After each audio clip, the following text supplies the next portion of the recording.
গুরু ব্রহ্মা গুরু বিষ্ণু গুরু দেব মহেশ্বর গুরু RAB পরম ব্রহ্ম তস্মৈ শ্রী গুরুবে নমঃ। প্রণাম জানাই গুরুকুলের সকল সদস্যের প্রতি। কুরুক্ষেত্র যুদ্ধের শেষে অর্জুন ভগবান শ্রীকৃষ্ণকে প্রস্তাব দিয়ে বলতেছে, পার্থ, যুদ্ধে অনেক আমাদের দ্বারা নিহত হয়েছি, চলো একটু গঙ্গা স্নান করে আসি, আমাদের কিছু পাপ থেকে আমরা পবিত্র হই। ভগবান শ্রীকৃষ্ণ রাজি হয়ে পার্থ অর্জুনকে নিয়ে চলে গেলেন রথে করে গঙ্গা স্নানের উদ্দেশ্যে, গঙ্গা নদীর তটে। তো রথ থেকে নেমে অর্জুন কিছু দূর যেতেই দেখলেন দুজন কাঁধে করে একজন মৃত শরীরকে নিয়ে আসতেছে। তো এই নদীর তটে রেখে তারা আগুন খুঁজতেছে, জ্বালানি খুঁজতেছে, তো নাই, সেই কারণে তারা ফিরে আবার চলে গেছে। এমন সময় দুটা শিয়াল এসে ওই মৃত শরীরকে খাবে মনে করে মাথার দিকে গিয়ে মাথাটা শুকিয়ে দেখতেছে যে মাথাটা খাবো, কিন্তু সে মাথা শুকে বুঝলো যে এর দ্বারা কোনো, এই মাথা দিয়ে কোনো ভালো চিন্তা সে করেনি। খাওয়া, এই মাথাটা খাওয়া যাবে না।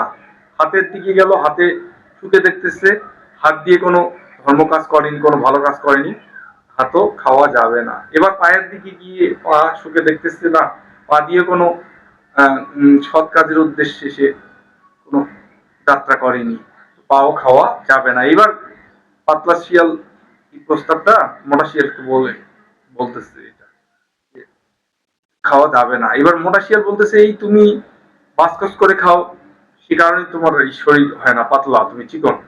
তুমি এগুলো না খেয়ে অর্জুনকে দেখিয়ে দিয়ে বলতেছে যে ওকে খাও তাহলে, ওই নাদুস নুদুস লোকটাকে।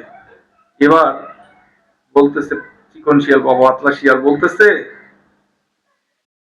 একে খাবো, এ তো আরো বড় মূর্খ, যে কিনা ওই যার পা থেকে গঙ্গার উৎপত্তি, স্বয়ং ভগবান শ্রীকৃষ্ণের পা থেকে গঙ্গার সৃষ্টি, তাকে নিয়ে আসছে গঙ্গা স্নানে।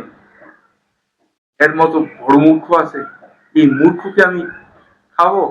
কখনোই নয়, ইটস নট পসিবল, এটা অসম্ভব, এটা মেনে নেওয়া যায় না, আমি খাবো না, খেতে পারি না।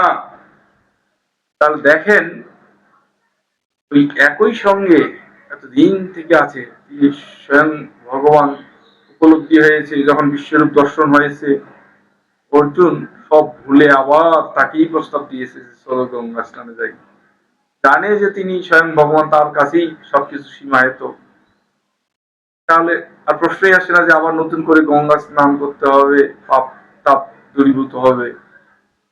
অটোমেটিক তার সঙ্গ করলেই পাপ তাপ দূরীভূত হয়ে যায়। এই বিশ্বাসটুকু সেই সময় অর্জুনে ছিল না।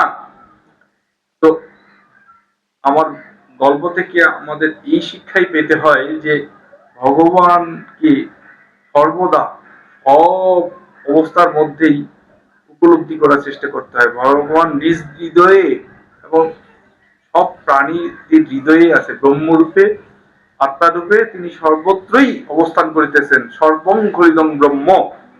এই বিশ্বাসটুকু রেখে মনটাকে ঈশ্বরের চিন্তায় সর্বদা ন্যস্ত রেখে আলোচনার বিদায়ের জন্য সম্বোধন জানালাম, বিদায় সম্ভাষণ। সবাইকে আনন্দিত। জয়